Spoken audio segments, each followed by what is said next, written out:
I always begin my remarks with a disclaimer, and that disclaimer is this. If anybody here came hoping to hear a balanced presentation, then they're going to be sorely disappointed. I say this because a lot of the things that you're about to hear tonight are difficult to hear. And also because I don't believe that a balanced presentation on this topic is possible. Anybody that cares enough to speak about this probably has a very strong opinion one way or the other. Almost everybody has feelings and strong emotions on this issue one way or the other. For me, it's deeply personal. And the issue itself is not a balanced issue. There is no balance in this issue. So therefore, I say this because there cannot be a balanced presentation on this. And I think if anybody claims that their presentation is balanced, they're either misleading themselves or they're misleading their audience. This whole issue of Israel and Palestine is covered in so much myth. And there's so much double standard when people talk about this issue. And I'll give you two examples. I don't know if you heard Bibi Netanyahu's speech at the United Nations. I heard it not live, but after he actually delivered it. And he began it with probably the two most striking examples of myth and double standard. And he began by talking about the right of return of the Jews to their ancient homeland. And of course, the Jews that returned, so-called returned to their homeland, were not exactly the same Jews who were expelled from their homeland, right? Because these were expelled a couple of thousand years before that.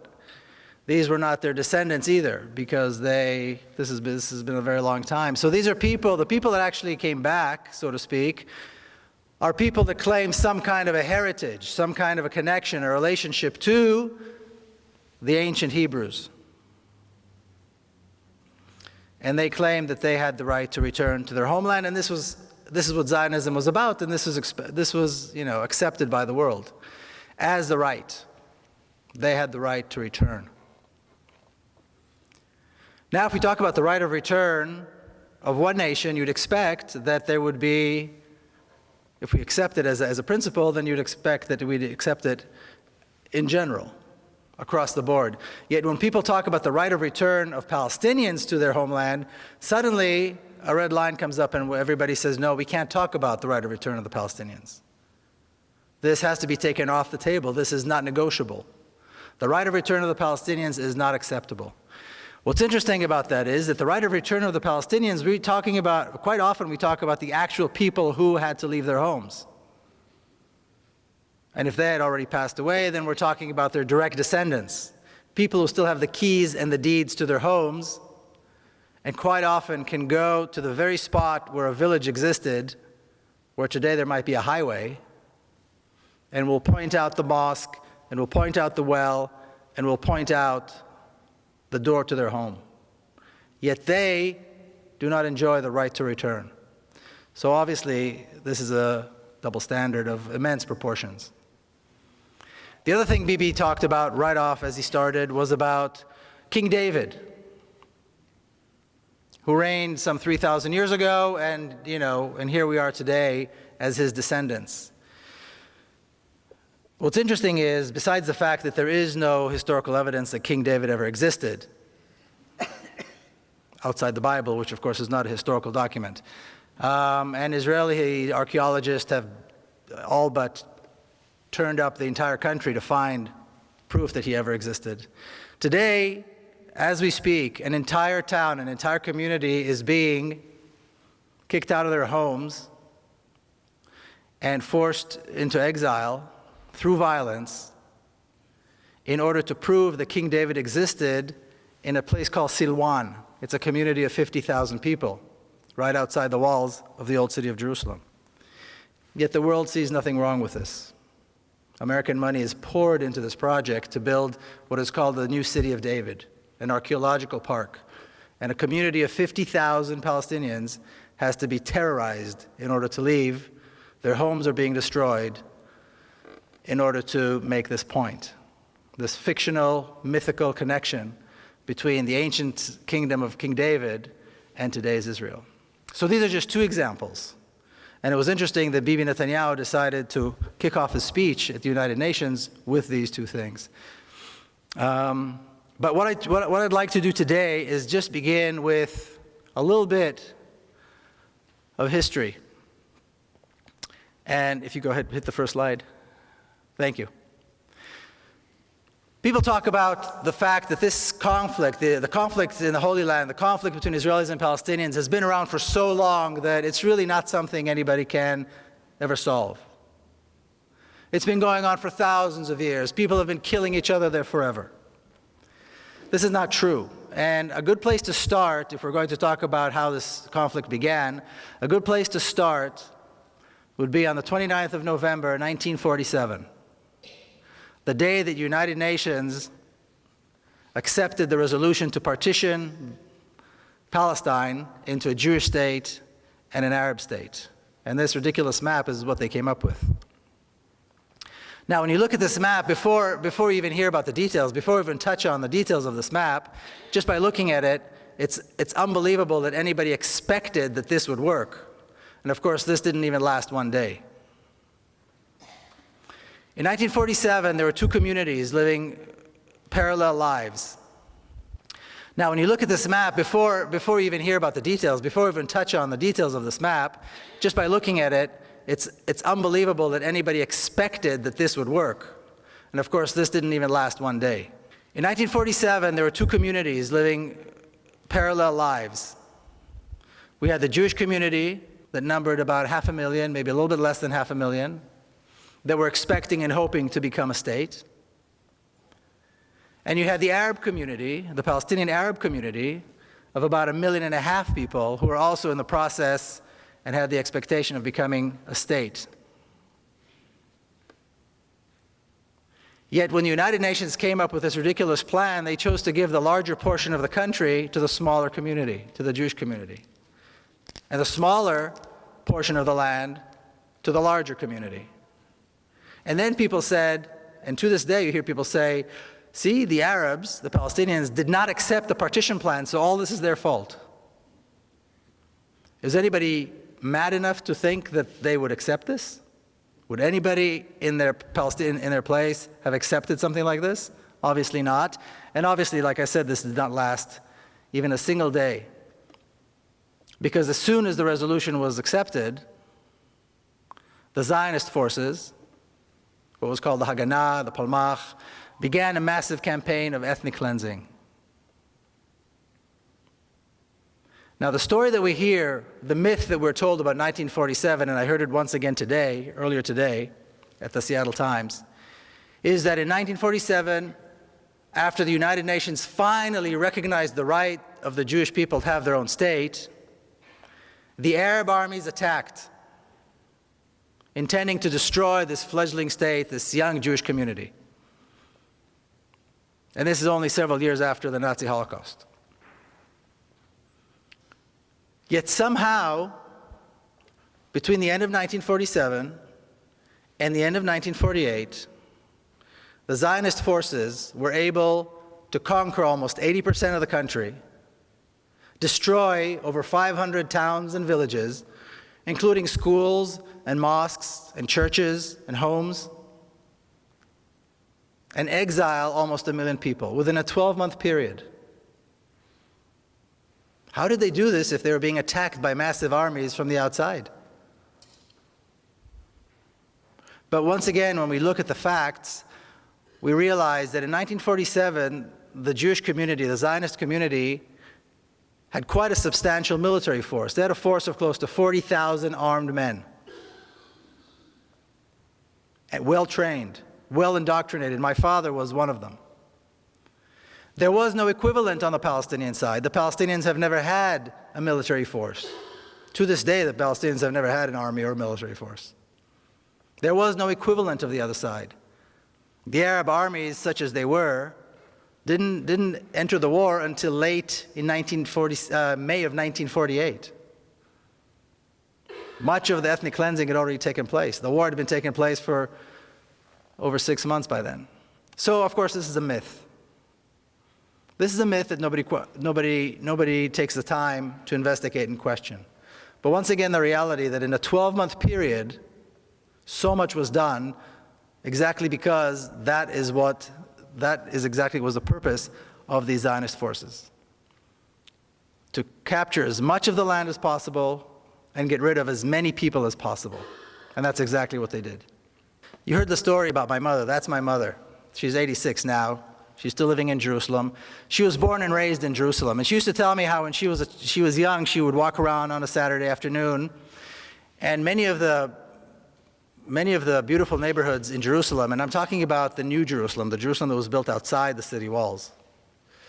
These were Palestinian communities with beautiful homes. And she would walk around and she would see the families on a Saturday afternoon sitting under or by the lemon tree and so on. And then in 1948, she was living still in Jerusalem. These communities were forced to leave. Their homes were given to Israeli families. And she was offered one of these homes, and like you heard, she refused. The thought of taking another family's home just did not sit well with her. And then she saw the looting, and she still, to this day, when she talks about it, you can see that she feels such a sense of shame. But what's interesting is that I remember hearing this story as a child many, many years ago and over a very long period of time. And it wasn't until I was actually working on the book and I spoke to her about this again that I realized why this story was bothering me all those years. Because the story was bothering me. There was something about it that was troubling. And only now I realized it was troubling because it contradicted the national narrative. It contradicted what I learned in school, that the Arabs attacked, we won, they left, and we get the spoils. So what's wrong with taking their homes? If this is the truth, then there's no wrong in taking their homes. They attacked, and we won. It's fair enough. But once again, like I said, hearing this story in the back of my mind over and over and over again kind of troubled me. And this is exactly why. The truth lays in the personal story, not in the national narrative. Can you hit the next one, please? The title of the book is The General Son, and then the subtitle is Journey of an Israeli in Palestine. So the General Son is a big part of who I am, and this is my father as a general. Now, after the State of Israel was established and the Jewish militia, the Zionist militia, became the Israeli army, he remained as an officer and had a very long and interesting military career. 20 years later, 1967, the drums of war were beating. He was already a general. And a lot has been written about what happened in 1967 and why the war broke out and who actually started the war and why. A lot of books have been written about this, movies have been made about this, and it's an interesting period. Now, just kind of to touch on the history, some of you I'm sure recall, the Egyptian President Nasser decided to kick out the UN peacekeeping forces that were in the Sinai Peninsula that divided Egypt from Israel. And he entered against the ceasefire agreement that existed between the countries. He entered Egyptian troops into the Sinai Peninsula. The generals saw this as a cause for war, as a legitimate cause for war. And they pushed for war. The Israeli cabinet, however, was not, they were hesitant. They were not so eager to start a war. And this tug of war began between these two groups. It was a very interesting difference between these two groups because the cabinet members were older. They were in their late 60s, early 70s, most of them. They were born in exile. They came with this whole baggage of exile, of pogroms. And this is only 25 years after the Holocaust, and they carried all this, and they were worried that a war might lead to another Holocaust. The generals, however, were in their early 40s. Almost all of them were born in Palestine. Almost all of them were members of the Zionist militia in 1948. And they were what I like to call the new Jew that the Zionists wanted to create. Full of testosterone and very assertive and willing and ready to fight. And they created the Israeli army. Well, they wanted to fight. They saw an opportunity to start another war. Now, the myth that we're told about this, or the story I should say that we're told about the 1967 war, is that once again Israel was attacked by three massive armies intending to destroy it. And once again, miraculously, somehow, we, the Israelis, prevailed. because we're smarter and because we're better trained and we're more motivated, and as we heard now recently, we're somehow culturally superior as well, perhaps. Who knows? But all of these reasons, for all these reasons, we prevailed and we defeated the Arab armies. Once again, when I was working on the book, I decided to go into the Israeli army archives to learn about my father's career. Like I said, he had a very, very interesting military career. And I was interested particularly in reading the minutes of the meetings of the generals leading up to the 1967 war. Now, once again, a lot has been written about those meetings. So I wasn't expecting to find anything new, because I'd read everything that was out there. But as soon as I began reading, I saw something that I'd not seen anywhere else. My father says this, and several of the other generals say this, in their attempt to convince the cabinet to start the war. And that is that the Egyptian army is not prepared for war, and therefore we must attack now. In fact, they said the Egyptian army needs at least 1.5 to 2 years before it will be prepared for war. So we have a tremendous opportunity now to once again, this will be the third time, to destroy the Egyptian army. And the fact that the Egyptian army brought their troops into Sinai and closer to us, closer to Israel, only makes it easier for us to destroy them. Not only are they not talking about an existential threat, they're not talking about any threat. They're talking about an opportunity, a military opportunity to once again defeat the Egyptian army. So once again, the myth fizzles away. The generals, of course, won the day. The government gave them the okay to start a preemptive strike against Egypt. The Egyptian army was decimated in a couple of days. The Sinai Peninsula was conquered once again. The Gaza Strip was conquered. And the generals wanted more. The generals wanted more. They wanted the West Bank, which was a sore spot for them because in 1948 they wanted to take it. They were young commanders in 1948, and they wanted the West Bank then. But for political reasons, Israel decided not to take it. Well, here was their opportunity, and they took the West Bank. And they'd wanted the Golan Heights for a long time too, because it's high up above the Galilee, and there's lots of water there, and they took that as well. And there was a lot of ambition too. The generals, the northern commander wanted the Golan Heights, the central commander wanted, they all wanted the laurels of victory. They had no doubt that they were going to be victorious. In 6 days, the Israeli army defeated and destroyed 3 Arab armies, conquered the West Bank, the Golan Heights, the Sinai Peninsula, the Gaza Strip, killed over 15,000 Arab soldiers, at a loss of 700 soldiers to the Israeli army. 15,000 to 700, that's quite a ratio. And all of this was done in 6 days as Arab armies were attacking them. Also attacked the USS Liberty and killed 34 True. 171 Americans. True. That's another one of those stories that nobody talks about, the USS Liberty, that's right. So again, the myth fizzles away once you actually take a look at the facts. Now, my father did something very interesting. After the war was over, at the very first meeting of the generals, the very first weekly meeting, he stood up and he said, now we have an opportunity to solve the Palestinian question. We can now offer the Palestinians a state in the West Bank and Gaza. If we do this, this will be the first Arab state with which Israel will have a peace agreement. It'll be a bridge for peace agreements with the other Arab countries, since Palestine, of course, was always a central issue. And we can go on living, being the democratic Jewish state that we want it to be.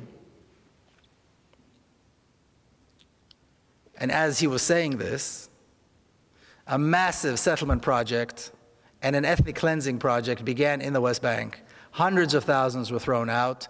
Towns and villages and cities were destroyed, and new towns were being built, and highways, and so on, and infrastructure to bring Israelis into the West Bank.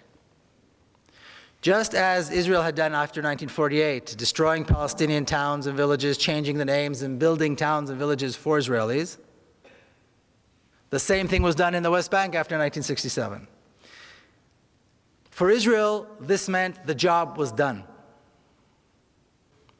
In essence, what they did was they erased Palestine off the map. I always like to show this picture. This is the victory lap. These are all the generals standing after the war, young, victorious. And in the center is Zalman Shazar, who is the president of the state of Israel. Israel has a president as kind of a symbolic figure, somebody who used to be something important in his lifetime. And you see the old generation and the new generation.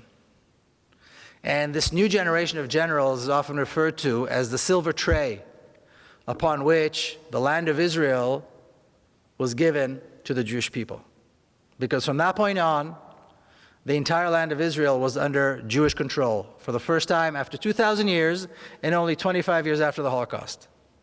Historically, from a Zionist perspective, this is unbelievable, unprecedented. But in fact, this is what they did. Palestine was erased completely from the map, and Israel was in completely over the entire map. This was the objective, this was the name of the game. Erasing Palestine, getting rid of the people, and de-Arabizing the country. De-Arabizing the country is what was left to do. That's why when people talk about the possibility of Israel somehow giving up the West Bank for a Palestinian state, if it wasn't so sad, it would be funny. It shows a complete misunderstanding of the objective of Zionism and the Jewish state, and the Zionist state. Because conquering the land was the first objective, getting rid of the people, and then de-Arabizing. And when I say de-Arabizing the country, this country has a 1,500-year-old history of Arab and Muslim rule. It was an Arab and a Muslim country more than it was anything else in history. So that has to be destroyed. Monuments have to be destroyed. Names have to be changed. The history has to be rewritten to connect once again King David to today's Israel, and completely disregard the fact that this is in fact an Arab country, that it is in fact in the center of the Arab world, and that in fact over half of the population are Arabs. Now, after my father retired from the military, he did something even more stunning. He dedicated the rest of his life to the creation of a Palestinian state and peace with the Palestinians in the West Bank and Gaza, and he advocated for equal rights for the Palestinians who are Israeli citizens. Two things which are yet to be achieved. Now, in the mid-1970s, the Palestinian leadership, the PLO, started contacting my father and others, or Evneri and others, people who are like that, in order to begin a dialogue. And that is really when the notion of the two-state solution was put together. These were Yasser Arafat's top people, his advisors and his ambassadors and so on. In this picture is my father with Dr. Issam Sartawi, who was the Palestinian ambassador, the PLO ambassador to Paris. He was later killed in 1983. And this dialogue went on between official representatives of the PLO, and on the Israeli side, these were renegades. These are people who used to hold, high office of one kind or another, and they were Zionist Israelis. But the Israeli government refused to take part in any of this. Only in 1993 did the Israeli government agree to finally begin negotiating with the Palestinians. What happened? What changed? Well, what changed was they accomplished their mission of making the conquest of the West Bank irreversible. By 1993, the Israeli government knew for certain that a Palestinian state could not be established in the West Bank. The settlements were there, billions were invested, The entire Jordan River Valley was settled with villages and kibbutzim and things like that. There were major cities already built in the West Bank. Entire East Jerusalem was taken over by Israel. There was no place anymore for a Palestinian state to be established. And that is when Israel said, okay, we will begin negotiations. So they allowed Arafat to come, misleading him into thinking that they were really intending to make peace, and basically trying to force him to sign an agreement that would complete his surrender.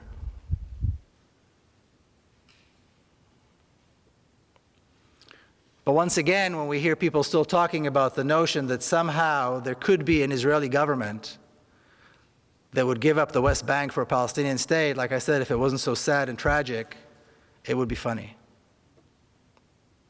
Because as we look at the 65-year history of the State of Israel, it is absolutely clear that this can never happen.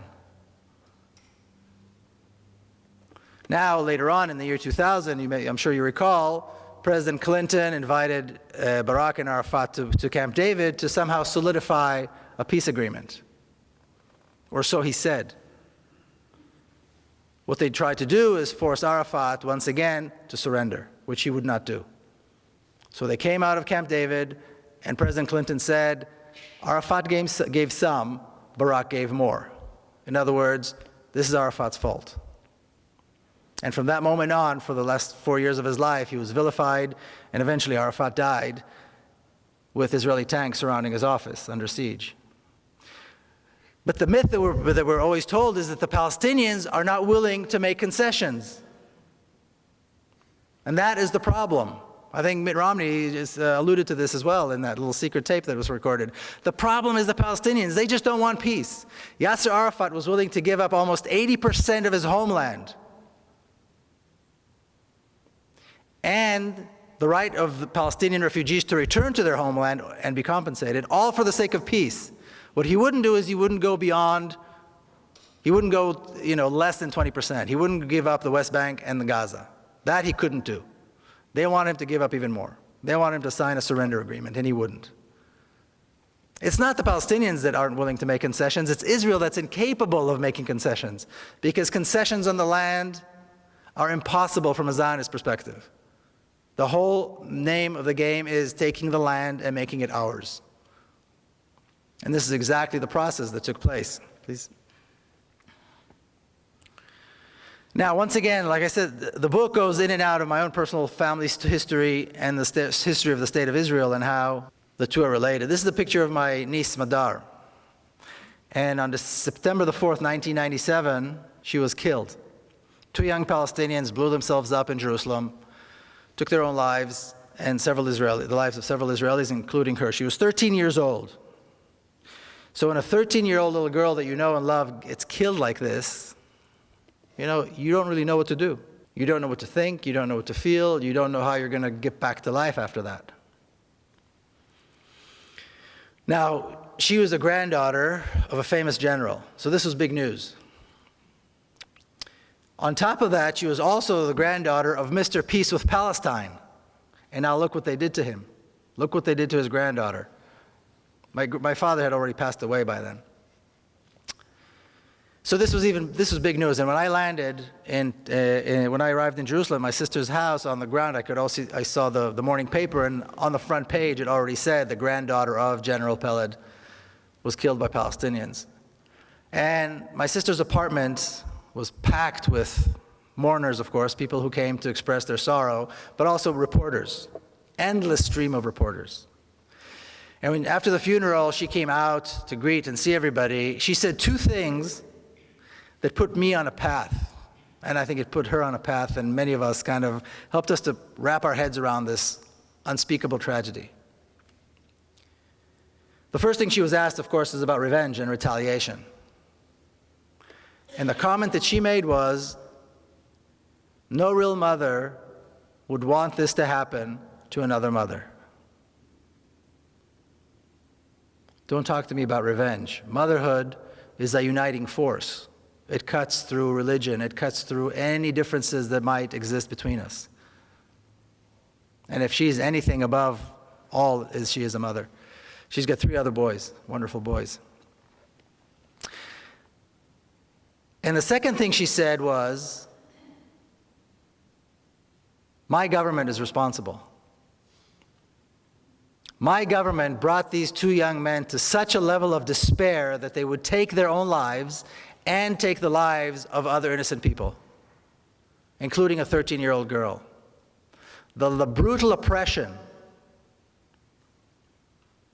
under which the Palestinians have to live because of us is the cause of this. That is why this is happening. If we want this to happen, we have to lift the oppression. As long as Palestinians are denied hope, and denied freedom, and denied water, and denied their land and their homes, this will continue to happen. I point a finger at my own government. And interestingly enough, Bibi Netanyahu, who's today Prime Minister, was Prime Minister then as well. He also used to be a close personal friend of my sister because they went to school together in Jerusalem. That's a whole other side story. So then I came back, you know, the 7 days of mourning that we Jews keep, you know, were over, and I had to come back. I lived here in America already, and you have to go to work the next day, and how do you do this? But somehow what my sister said put me on a path, and I decided, okay, it's time to do something. Because she became very outspoken. And her husband, Rami, became very outspoken, as some of you, I think, know, some of you have heard him here, about the need for reconciliation and the need to allow the Palestinians their rights and freedoms. I was lucky enough that in San Diego I met a group of people. It was a Jewish-Palestinian dialogue group. It took me some time to find them, and it took me some time to understand what I was going to do. And what was interesting was, I was 39 years old. I was here in the United States. And that was the very first time I ever met Palestinians. I grew up in Jerusalem. I was born and raised in Jerusalem, a mixed city. The first time I ever sat with Palestinians in a normal setting as completely equal people was here in the United States. Because even though Jerusalem is, you know, so-called united and so on, it's completely segregated. So an Israeli boy does not meet Palestinians. I mean, you might see them doing landscaping or, you know, washing dishes. And then I began hearing all these stories that I'd never heard before. This was a dialogue group, so it was not about, you know, accusing or arguing. Everybody told their story. And I'm sitting with Palestinians, and they're telling me about forced exile and about massacres and all these things that we don't do. We Israelis don't do these things. We're a moral people. We're a moral army. We've made mistakes. We're not perfect. But basically, we don't do these things. And my good fortune was that I was around a group of people, mostly Palestinians, who helped me go through this transformation. It's like learning, I don't know, it's like having your teeth pulled out without anesthesia. It's so painful. You suddenly learn that everything you know is not true. And coming from my background with my family history, that was very painful. But they were very gracious and very generous in the way they kind of led me through this. And I'm forever grateful to that Palestinian community in San Diego for, you know, carrying me along. It took several years. The way now I talk about it like it was easy, but it was very difficult and it took a very long time. And then I became active. And then I started visiting Palestinian communities inside Israel, and I would visit the West Bank, and I began learning more and more about the issue. Did you hit the next one, please? And as I traveled to the West Bank, I would see this. If you've been to Kalandia or any of the major checkpoints, you see the sign. It's about the size of one of these walls. It's a massive sign. And as you can see, it's white letters over a red background, which usually means danger. And of course, it's in Hebrew. And what the sign says is that this road leads to Area A, which is under Palestinian control. An entry to Israelis into Area A is forbidden. It's life-threatening, and it's a felony. And if you notice, there are 2 exclamation marks. So if you're not scared yet, the 2 exclamation marks will probably do the trick. Now you'll also notice that unless you can read Hebrew, this is irrelevant. It's only true if you can read Hebrew. Now, if you see a sign like that, and you have any sense at all, you turn around and go home.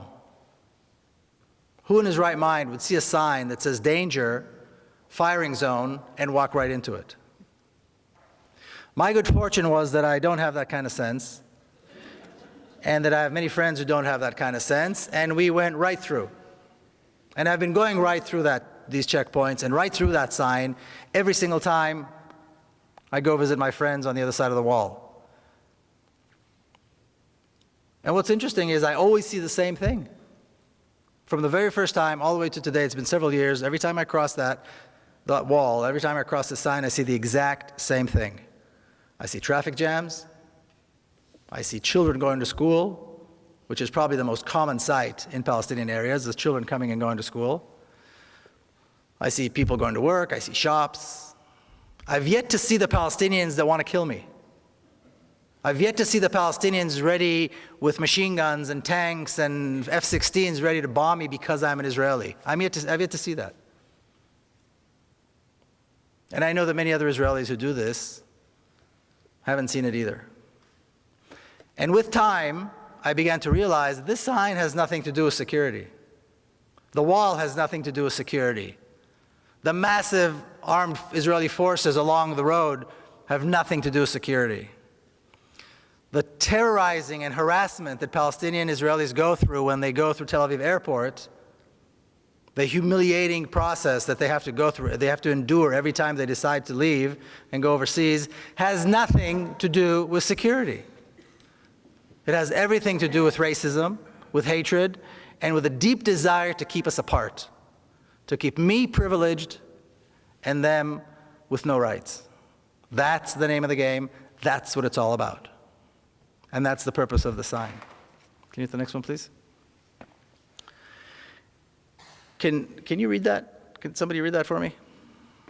United Nations Resolution 3013 from 1973 states, "The struggles of peoples under colonial and alien domination and racist regimes for the implementation of their right to self-determination and independence is legitimate and in full accordance with the principles of international law." Legitimate and in full accordance with the principle of international law. This describes the Palestinian struggle, because that is exactly what Israel is. Now, in this picture, I stand with my friend Jamal, who sat in Israeli prison for many, many years. In fact, he was given a life sentence, but he was exchanged in one of the prisoner exchanges between Israel and the PLO. And the reason he was given a life sentence is because he killed a soldier. He and 3 others, saw 2 young Israeli soldiers guarding a bank in Ramallah, of all things. And soldiers are usually fully armed, of course. And they approached them and they stabbed them to death with a knife. And for that, they were later on, beaten, tortured, and arrested and given life sentences. But when I see the picture of the 2 of us standing side by side, I have to wonder, which one of us is really the terrorist? Because according to this, it's certainly not him. I, on the other hand, served in the Israeli army, an army of occupation, an army of oppression, an army whose sole purpose is to make sure that he does not have a state, he does not have rights, and he dare not resist. So yes, my army has uniforms and commanders and generals, but which one of us is really the terrorist? And finally, and this is also how the book ends, what do? I mean, how do 2 nations share a state? How do they share a country? Well, there are lots of examples. Look at Switzerland. Look at Belgium. These are multinational states. The Swiss are Swiss, the Belgians are Belgians, regardless of what, actual nationality they are beyond that. So there are plenty of examples of states that have multinational nations within them. Once again, going back to this question, is 1 state the right thing? Is 2 states the right thing? Are 3 states the right thing? Somebody gave me something, about a confederation. The reality is that Israel had created a 1 state. The borders, in terms of from Israeli perspective, are very clear. The borders of the state of Israel are the Jordan River on the east and the Mediterranean on the west. That's it. If you look at Israeli school books, if you look at the weather maps, if you look at any official maps of the State of Israel, it is absolutely clear. There is no question in anybody's mind what the borders of the State of Israel are. That's it. So the notion that there could be an Israeli government that would give up some of that is absolutely absurd. And Israel governs this one state very skillfully with 3 different sets of laws. You have the laws that govern people like myself, Israeli Jews, who can come and go and say what they please.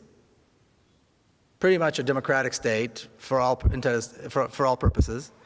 You've got the laws that govern the Palestinians who are citizens of Israel, and there are over 30 laws in the law books that discriminate against them specifically, and you've got an entire culture of discrimination against them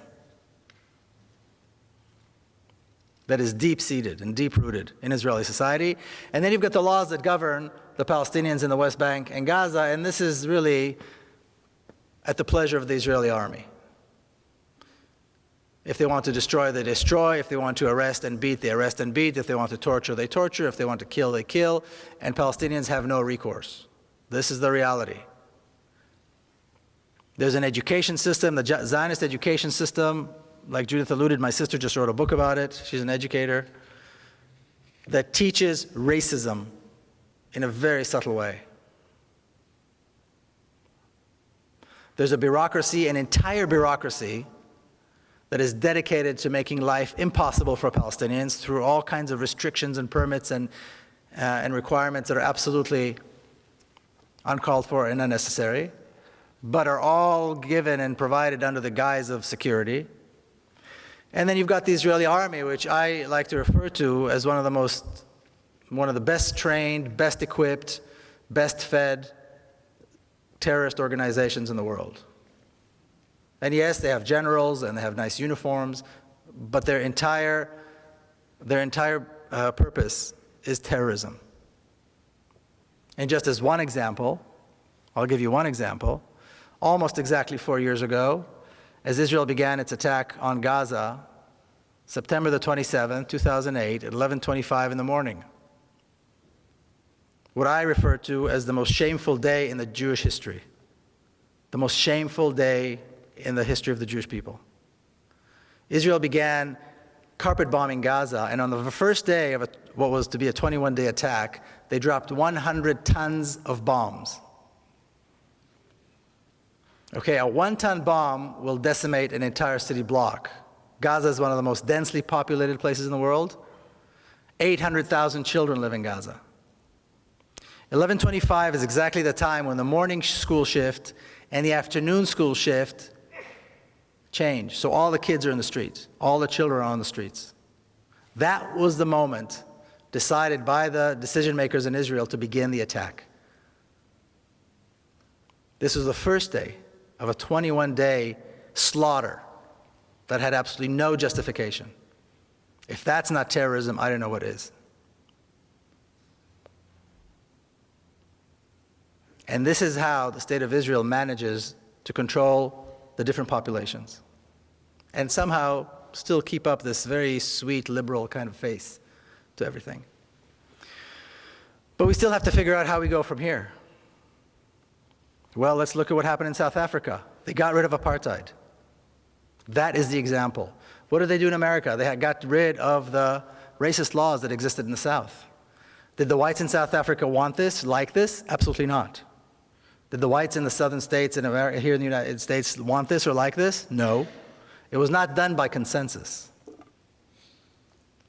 But Zionism, just like racism, has to go. The Zionist state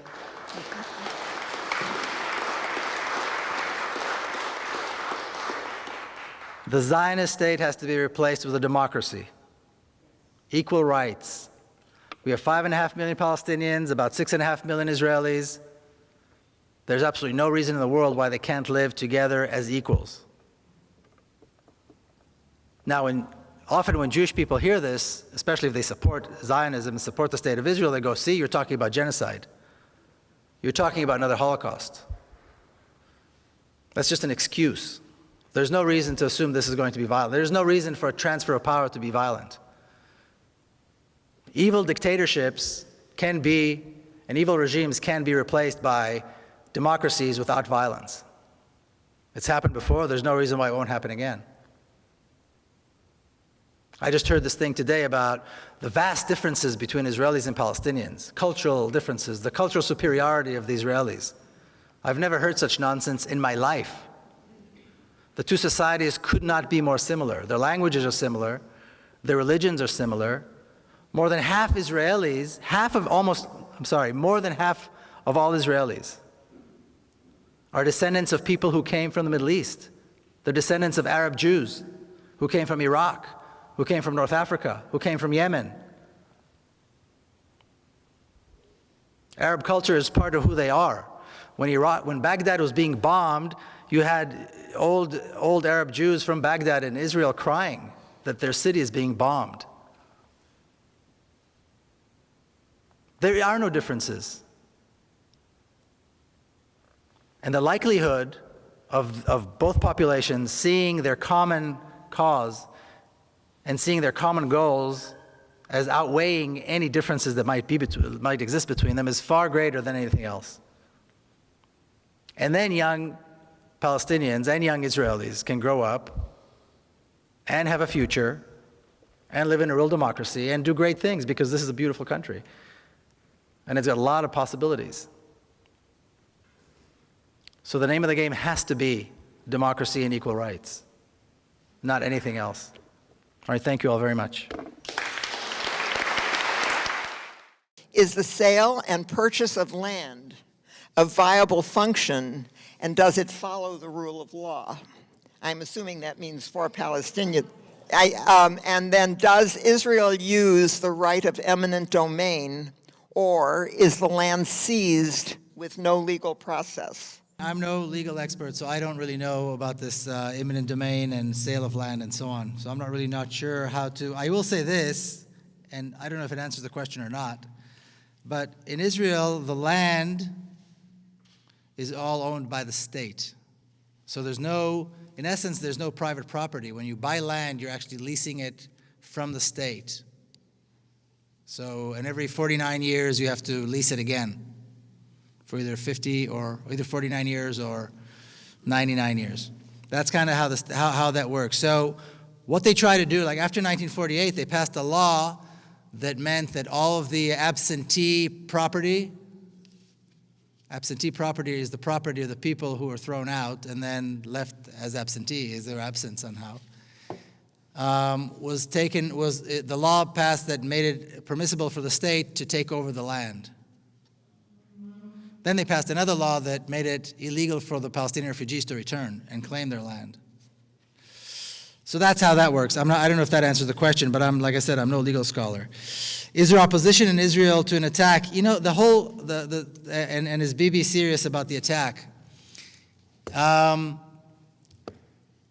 whole Iran issue, in my opinion anyway, is a smokescreen. It was designed very cleverly, and it's used very cleverly by Netanyahu and his government to shift everybody's attention from Palestine to some other fictional threat. And it's been very successful. I mean, the United Nations General Assembly, nobody talked about Palestine. You know, everything was about Iran, the threat on Iran, attack Iran, the bomb Iran, don't bomb Iran. Thousands of political prisoners in violation of international law sit in Israeli prisons. Palestinian children get less water than Israeli children. Palestinians are kicked off their homes and their land is being taken and their towns are being destroyed every single day. People are being shot and killed in nonviolent protests in the West Bank every single week. How can you talk about this nonsense, though, when there's a threat of an the Iranian nuclear threat? And they managed to manipulate this. So I don't think he's serious. I think he would be politically insane to let go of this wonderful card.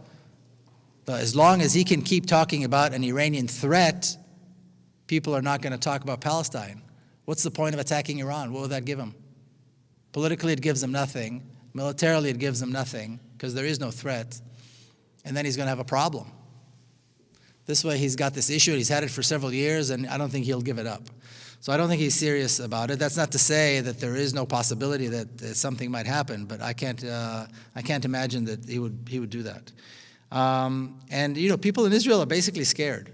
I mean, what do people know? People know what they read, what they hear in the paper. Every day, the headline, somebody says something about Iran. The defense minister decided to say, just a few weeks ago, and the defense minister goes back and forth, supporting it and being against it, and supporting it and being against it. And so a few weeks ago, there was a headline saying, quoting him as saying, that the blade that rests on our necks now is even sharper and more dangerous than the threat of 1967. So my first reaction was, he should read my book. But anybody that's knowledgeable knows that there was no threat in 1967, but they want to create this tension they bring back that tension of 1967 where people are actually afraid. Israelis in 1967 were scared to death. The generals didn't let on that this was going to be a very easy war. People were actually afraid that there would be another Holocaust. And they're creating this fear again so that they can continue to talk about this threat. So I don't think it's a real threat, and I don't think Bibi would attack because it's too good of a political card to give up. More questions? Yeah. Okay. Do you think a one-state solution will work, given that 60 to 70% of Israeli Jews and Israeli Arabs and Palestinians do not favor a one-state solution? How do you make this happen? Well, I don't know that such a large number of Palestinians don't want this two-state solution. I talk to a lot of Palestinians, and I haven't done any statistics, but a lot of Palestinians that I talk to realize and see no problem with it. So I don't think there's going to be that big of an opposition on the Palestinian side to this at all. There will be opposition, of course, on the Israeli side, because when you're privileged, you don't want to give up your privileges. We, the Israeli Jews, are privileged in this society. And the privileges that are given to us by the state are part of the attempt to set us apart from the Palestinians. So if I break the law in Hebron, and a Palestinian breaks the exact same law in the exact same spot, the laws that govern the state of Israel, which are, regular, conventional law, applies to me. Israeli military law applies to the Palestinian. If I participate, or I should say when I participate in protests in the West Bank and I get arrested, everybody knows how it's going to end. I go home at the end of the day. I might get roughed up a little bit, whatever, but at the end of the day, everybody knows I go home. Because I'm an Israeli Jew. Palestinian that gets arrested will be beaten, will be tortured, and will be kept in prison as long as the local commander wants him in prison. It could be a day, it could be a week, it could be a month, it could be a year, without charges and without a trial. And then 6 months later, I get a letter from the police saying that the case was closed because of something, some technicality.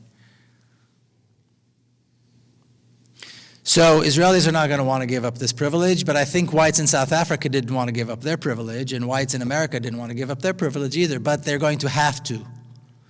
Things like this are not done as a result of a consensus. That's why there are pressures. That's why there's BDS. That's why there's a non-violent resistance. That's why we have events like this.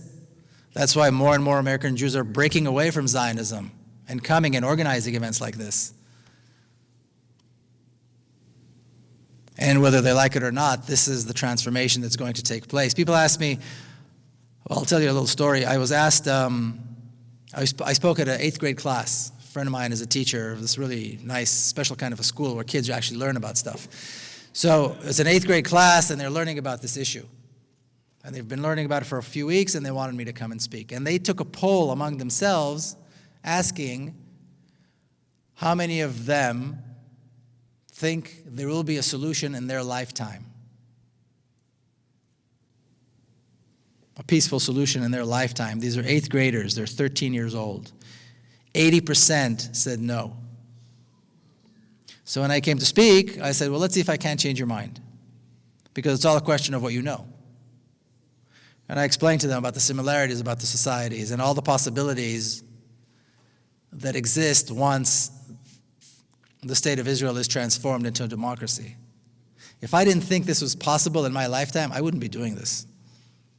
If I wasn't completely confident that this is actually going to happen, I wouldn't be doing this.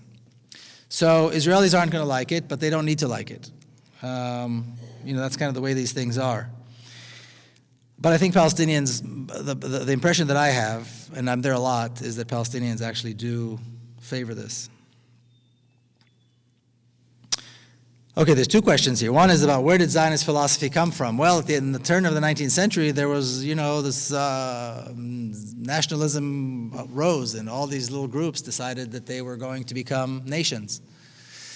And my grandparents were part of that. They were Jews, and they were in Eastern Europe, and they suffered from pogroms, and they suffered from all kinds of discrimination and racism against Jews and anti-Semitism, and they thought, well, maybe this is a good idea. And when Zionism began, there was a whole scope of Zionisms. There were Zionists that believe in a democracy and that Jews and Arabs would live together. They didn't, in their wildest dreams, imagine that they would kick out people from their homes. And then there were other Zionists who later on became the mainstream Zionists, led by people like Ben-Gurion, who was Israel's first prime minister, that were radical, racist, and violent. And they won the day. And they gave the tone, and that's why Zionism is what it is today. Racist, violent, militant, and non-compromising. But that tone was given by Ben-Gurion and people around him. So that's where that came from.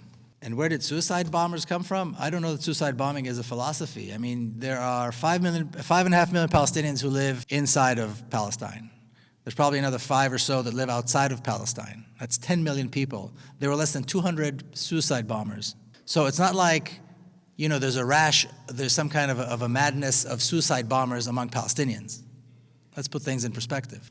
And I don't know that there's a philosophy to it. I think when people are desperate enough and hopeless enough, they see their fathers being beaten and tortured, they see their sisters being shot and arrested, they see their homes being destroyed, they have no ability to go anywhere or buy food or provide water for their families or their siblings, and they see this massive army that is relentlessly oppressing them and beating them. If there's no hope, there's no hope. So we do what we can, But I think if we actually look at how many people actually did this, and I don't know a single Palestinian, and I know a lot of Palestinians, that thinks this was a good thing or supports it. So I think it's important to put the suicide bombing thing in proportion.